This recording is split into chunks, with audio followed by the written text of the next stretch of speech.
Bonjour à tous, bienvenue dans cette nouvelle vidéo. Alors oui, c'est vrai, j'ai fait 2 addictions au coca. Pour commencer cette histoire, j'ai fait en fait ma première addiction au coca, je l'ai faite aux États-Unis. Vous devez sûrement vous en douter, c'est un petit peu le paradis pour faire une addiction au coca. Donc en gros, aux États-Unis, je buvais en moyenne 3 à 4 canettes de coca ou Pepsi, c'est sensiblement la même chose. 3-4 canettes par jour, c'est énorme. C'est vraiment beaucoup. Sachant que je ne buvais pas un verre d'eau à côté, c'était clairement les seuls liquides que je buvais au quotidien. Donc c'était vraiment mauvais, vraiment néfaste. Mais tous mes potes le faisaient, tous les Américains sont habitués à le faire, donc ils le font. Et puis de toute façon, ils m'ont tous dit que non mais moi je peux pas passer une journée sans boire de coca. Et je comprenais pas vraiment ce qu'ils voulaient dire par là. Et en fait j'ai compris assez vite. Donc je prends ce rythme de boire.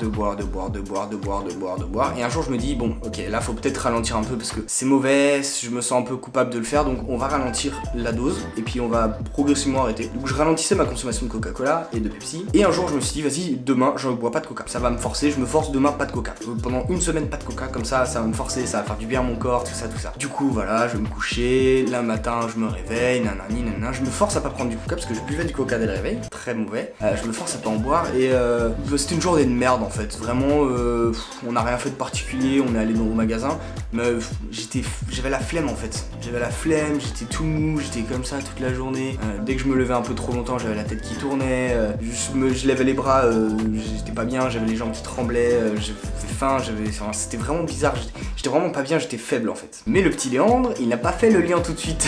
Il s'est dit bon, c'est une journée, voilà, la flemme, hein, c'est juste une journée comme ça, comme une autre. Et j'en parle à ma mère d'accueil et je lui dis franchement Antonia, j'ai mal à la tête et tout, je suis pas bien, je suis pas en forme. Elle me dit ah ouais mais t'as bu du coca? J'ai fait bah non. Elle me fait ah bah bois-en. J'ai fait non j'ai dit aujourd'hui j'en bois pas. Elle me dit non mais bois-en et tu comprendras. Et je voulais pas. J'ai dit non aujourd'hui pas de coca. J'ai pris un coca parce que finalement c'était vraiment supportable, donc j'ai pris un coca et vraiment genre 5-10 minutes plus tard j'étais en pleine forme. Et là j'ai bugué, j'ai fait attends quoi? Je me suis dit pardon? Il s'est passé quoi là? Et elle m'a expliqué, elle m'a dit mais en fait dans le coca il y a de la caféine et il y a du sucre. Donc ça on va revenir un peu plus tard, je vais vous parler de mon deuxième passage d'addiction. Je retourne en France après mon année d'étudiant aux États-Unis. Et là j'avais pas trop de coca parce que en France on boit moins de coca, ma mère n'achetait pas de coca, tout ça, donc j'avais pas de coca, donc je pouvais pas en boire, donc je pouvais pas en consommer, donc en fait mon corps allait très bien. Et j'ai commencé à travailler chez McDo. Chez McDo, il y a littéralement une fontaine à coca là. Elle est très accessible la fontaine à coca.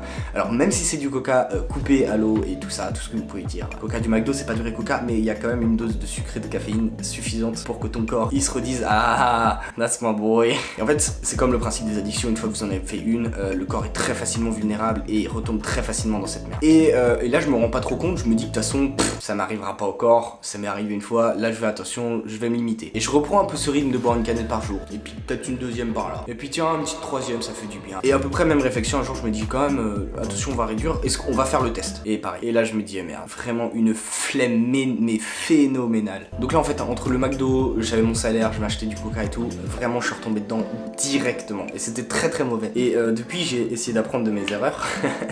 Donc je me limite à une canette par jour, peu importe la situation, parce que je sais que sinon je vais retomber dedans. Et il y a des jours où des fois je me sens un peu faible et je me force à pas boire de coca mais un peu beaucoup d'eau pour dire à mon corps tiens calme-toi, arrête, franchement bois pas du coca, bois de l'eau, c'est très bien l'eau.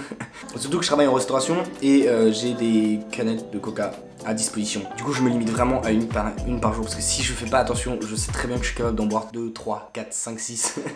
Alors pourquoi on peut faire une addiction au coca, comment ça arrive, tout ça, quelle est l'explication pseudo-scientifique? En fait déjà il y a 2 ingrédients. Le premier étant le sucre, il y a énormément de sucre dans le coca. Déjà de base, tous les humains à peu près sur terre ont pris du sucre et le sucre ça rend vraiment accro, mais à des faibles doses en fait. On n'est pas vraiment super accro au sucre en mode putain je veux pas vivre si je mange pas de sucre, non, mais le corps aime ça et dès qu'il comprend que ça apporte du sucre, il va vouloir en reprendre. Et il va encore plus faire kiffer le cerveau quand tu prends du sucre. Donc déjà dans le coca il y a beaucoup de sucre.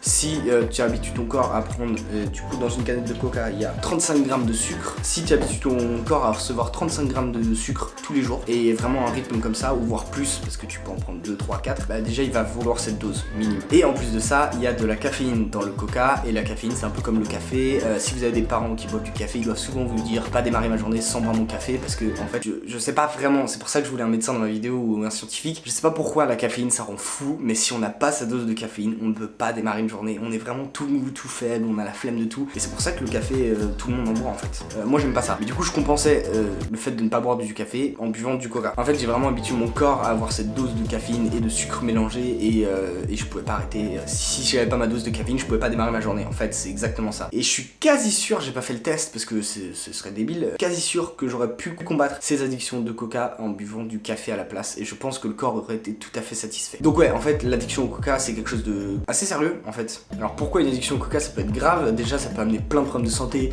que ce soit lié au cardiovasculaire, j'ai déjà des problèmes cardiaques donc je devrais vraiment pas boire du coca. Donc que ce soit par rapport à ça, par rapport à la dose de sucre que notre corps il a pas forcément besoin en fait, il veut mais il a pas besoin, c'est mauvais pour le corps, ça peut faire un peu grossir, enfin c'est vraiment très néfaste pour le corps. Donc une addiction au coca c'est dangereux dans le sens que tu te fais du mal à ton corps et tu peux pas t'arrêter de te faire du mal à ton corps. Vraiment quand tu prends trop de coca et que t'es en phase d'addiction et que t'es tout faible toute la journée et que tu bois un coca ça te requinque et t'es en pleine forme, bah en fait y a pas de question dans ta tête, tu bois du coca, y a pas d'intérêt à être tout mou toute la journée, parce que t'as mal à la tête, t'as la flemme de tout, s'il faut travailler t'es lent, s'il faut aller faire du sport tu cours pas, t'as la tête qui tourne, tout ça. Et tu sais que la solution c'est de boire du coca, donc forcément tu en bois. Donc voilà, moi mon conseil c'est déjà de pas boire de coca si vous pouvez, et puis après si vous buvez du coca c'est pas grave, je le fais aussi, mais essayez de vous limiter à une canne par jour et pas tous les jours, vraiment pas tous les jours. Dites-vous le dimanche pas de coca, le mardi pas de coca, peu importe, mais choisissez un jour de la semaine et vous verrez que si ça vous fait des effets, bah c'est que faut vraiment faire attention. Si ça vous fait pas d'effet, bah faites attention quand même. Donc j'espère que cette vidéo vous a plu, elle est vraiment en mode story time, je raconte ma vie, il n'y a pas trop d'intérêt, mais je pense que ça peut être marrant parce que quand je dis aux gens que j'ai fait 2 addictions au coca dans ma vie, les gens me demandent quoi? Ça, les gens sont choqués, ils savent pas. En France on n'en parle pas beaucoup, aux États-Unis ils en parlent beaucoup plus, ils sont clairement au courant du problème. Même ma mère d'accueil était pas choquée que je sois faible ce jour-là, elle me dit bah bois du coca, tu fais exprès ou quoi? Elle m'a limite pris pour un con. Nous on n'en parle pas du tout parce que c'est moins dans notre culture de boire du coca vraiment en mode vénère, mais c'est tout aussi grave. Bref, j'espère que cette vidéo vous aura plu, on se retrouve très bientôt pour une prochaine vidéo. C'est de l'eau et de la grenadine, c'est pas de... non. On se retrouve très bientôt pour une prochaine vidéo, d'ici là, buvez du coca. What it do, what it does, where you been, where you was, what it ain't, what it is. Face in the mud, I really be hating in the mud. Said I can't pick it up, but I did. Y'all know Goon put too much bass in the sub. Cup full of blood and I gave it a chug. Wait till your neighbors get all snugged in, play this real loud.